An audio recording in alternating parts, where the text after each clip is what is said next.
Welcome back. We're talking to Mayor Glenda McDonald, the newly elected mayor of the city of Highland Park, which has been at the center of the debate here for urban revitalization in Michigan. The state of Michigan just recently allocated $20 million in its budget to of course, wipe away the debt that Highland Park's owes relating to its water. Back to the infrastructure, state of Michigan and so forth. And, you know, we've been hearing this, and I've said this repeatedly, and that is, when you look at a small city like Highland Park, you look at a small city like Benton Harbor, these are small cities. You know, yes. We're not asking you to go in there and put $50 billion investment. It won't take much to invest and help Highland Park get back on its feet. That's facts. We have a very small community right now, 2.9 square miles. We are just asking again, like I said, for our help from the state with the revenues that they have and our share. I was talking about when Ann Arbor, they had problems with their water structure, and I remember Governor Snyder making sure that they had money to make sure that their water plant was, revitalized. Why can't that happen for Highland Park? Why can't we get the things that we need to be successful without having to go through the sacks of I feel like we're literally begging for monies that we're entitled to. You know, I know that there's ARPA money that has been designated for infrastructure. A lot of money. A lot of money. Yeah. And so if we can get our infrastructure fixed, why shouldn't we? Well, you know, it's interesting you said that, Mayor, because somebody just mentioned this to me last week when I was talking about Highland Park on the radio. They said, after I got off the air, they called me, they said, well, Highland Park should also be getting federal dollars for infrastructure, because if there's a case to be made about infrastructure, Highland Park is a case study for infrastructure development. Exactly.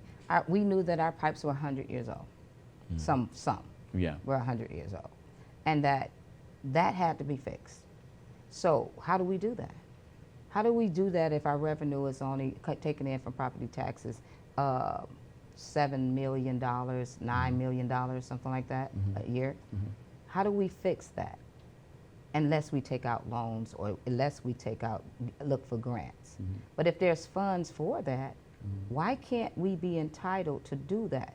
You know, I think about Flint, and I think about their infrastructure, and I think about their water, and you know, and we've had issues. It's in the news. There's been some lead issues, and why wouldn't you want to fix that? Why wouldn't you want to help us get that taken care of, so no child would develop lead poisoning? Why wouldn't you? I think that the state is trying to help, but I think they could do more for Highland Park. I think that the governor is looking at everything. I do. But well, and I know you're being polite. You're in the negotiating room. I'm not in the negotiating room, so I don't have to be nice to these people in telling them to support Highland Park or Benton. I don't have to be nice. But I understand you have to negotiate. You have to be in the room with them. But let's talk about the Democratic Legislature here. So, you know, this is the first time in 40 years that they've taken over Lansing. An opportunity, sitting on a whole lot of money, COVID money, everything, an opportunity to do right. How important it is, though, for you, for Highland Park to be, if Democrats are committed to urban revitalization, to use Highland Park as a model in terms of not only the water debt, but also, of course, the infrastructure issue that we're talking about now? It's very important to me. This is an opportunity for them to get it right. It's an opportunity for Democrats to show that they really care, and that what they said they wanted to do is what they would do.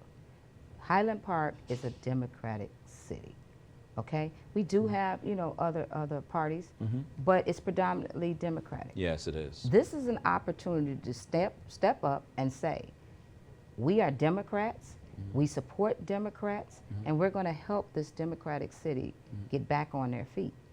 It's a great opportunity, because we don't know when that opportunity will happen again. I'm hoping it continue to happen. But in the case that it doesn't, or something goes in another direction, this is the time. Highland Park is the capital of Detroit. That's what we call it. We say it is. We know there's no capital, but we call it the capital of Detroit. We sit right in the center.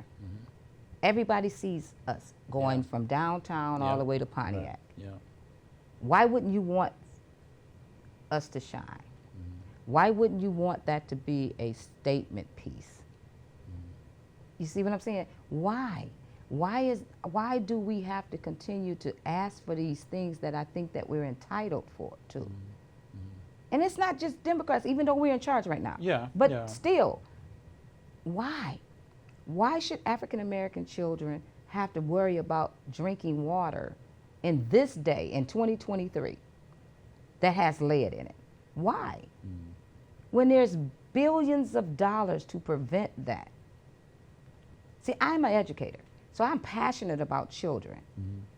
Our education system, the same thing. I want to get to the education shortly, but just to stay with the infrastructure here, because Benton Harbor came up with the lead issue. They said it was an infrastructure issue, and they said they're going to move to do some things, and it's yet to be seen what they're doing. Apparently, they replaced some pipes in Benton Harbor. But I'm just concerned though with Highland Park here, in terms of, do we wake up the next day and we hear that Highland Park's water is not drinkable anymore because there's lead in it? And that's something to be concerned about. Yes. It's something to be very concerned about. We know that we have our tests every 3 years like we're supposed to. So far, we've had good tests coming back, you know, and so we want to keep it that way. I think if we get all of our pipes redone, and it's finished, we shouldn't have that issue. I mean, how soon do you think those pipes ought to be replaced? Well, we've been replacing them now for the last 3 years, 4 years. And and I don't want to speak for our engineers and our water department, but he said it would take to replace all of them at the rate that we're going with the funds that we get, anywhere from 5 to 7 years, you know, possibly 10. But if we could get the money that we asked for from the beginning at one time, we can continuously keep going.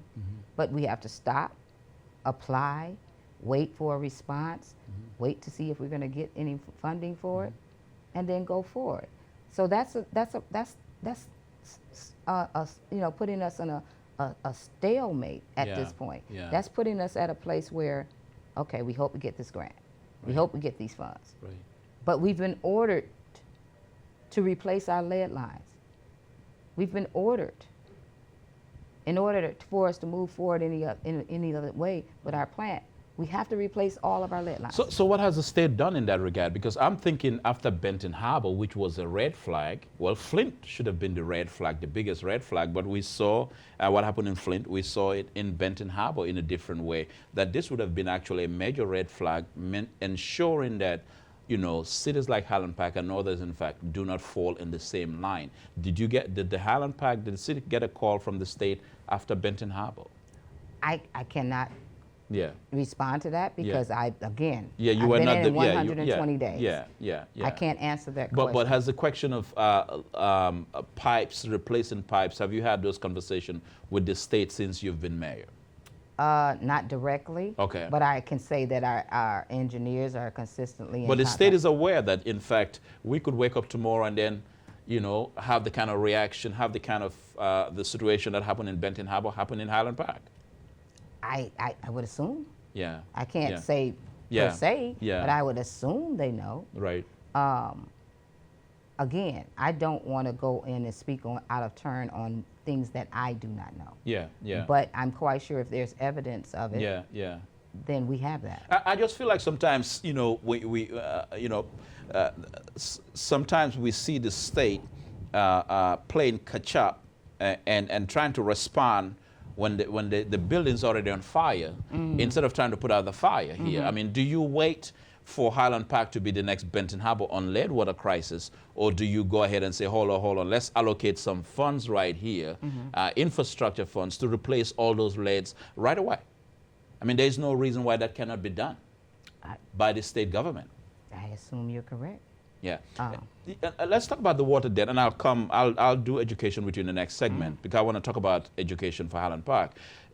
Now that this money has been allocated to wipe away the debt. Where does Highland Park's water go from now? What happens? Well, there's another debt from GLEWA. This is just part one of the debt. So okay? we're in a series. So we're in a series of debt. Right. So we have 24 million right. owed to DWSD. Right. That started under DWSD. Uh-huh. And now there's another almost 30 million for GLEWA that's coming up. And so this $20 million that they're talking about giving us, that will put a Band-Aid. We're grateful, don't get me wrong. Right. That will put a Band-Aid on this debt. Uh-huh. But then there's the debt that follow. And so that's why we're looking at how do we restructure our debt, how do we do what we need to do to be able to wait on this coming down, which could be another levy. Right. And we don't want that for our citizens. We don't want them to be living in fear. That's fear. Yeah. How do I live? Right. Wondering if the next debt is going to take my house away from me, or if the next debt will just cause me to not be able to be here. Yeah. That's the type of thing we're under right now. So this is part one. Okay, we'll be right back with more with the Mayor of Highland Park, Glenda McDonald. This is just part one of the debt. We'll also talk about education in Highland Park. Stay with us. This is Sunday Nation.